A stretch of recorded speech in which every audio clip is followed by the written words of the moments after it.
Morning friends, আমি আজকে আপনাদের সামনে একজন পেশেন্টকে আমার কাছে যিনি অনেকদিন পর 2 বছর আগে তার অপারেশন করেছিলাম, তিনি এসছেন ফলোআপে। তিনি একদম ভালো আছেন। তার মুখে একটা ওরাল ক্যান্সার হয়েছিল। ওরাল ক্যান্সার আমরা অপারেশন করি, 7 থেকে 10 দিন পেশেন্ট আমার কাছে ছিল কলকাতায়। তারপর পেশেন্টের কেমো হয়, রেডিয়েশন হয়। পেশেন্ট নিয়মিত আসেন।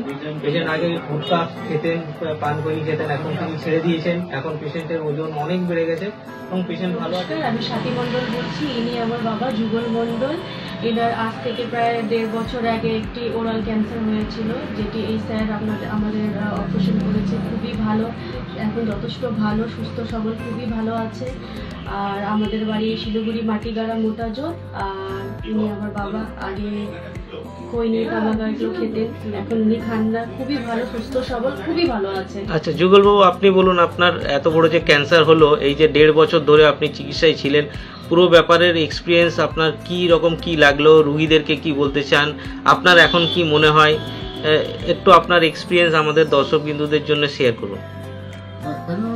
খুবই ভালো আছে, কিন্তু একটা কথা কি, একটু কথাটা একটু আজকে ছেড়ে মানে এমন আমার কোনো অসুবিধা। পান গুটকা তো সব ছেড়ে দিয়েছেন। আগে যেরকম কাজ করতে পারতেন এখন কাজ করতে পারেন? এখন করতে পারি, একটু কম। তো আপনি কিসের কাজ করতেন? আমি ড্রাইভারি করতে পারি। তো এখন ড্রাইভারি করতে পারেন। তার মানে আপনি কম বেশি হলেও আপনি আপনার আগের মতো স্বাভাবিক জীবনের মতো স্বাভাবিক জীবনটা তার সময় হয়ে যায়। ঠিক আছে বন্ধুরা, তাহলে শুনলেন যে পেশেন্ট ভালো আছে। আপনারা যারা সিগারেট বিড়ি খান, একদম সেটা ছেড়ে দিন এবং কারোর কোনো সমস্যা হলে আপনারা আমাদের সাথে যোগাযোগ করুন। ধন্যবাদ।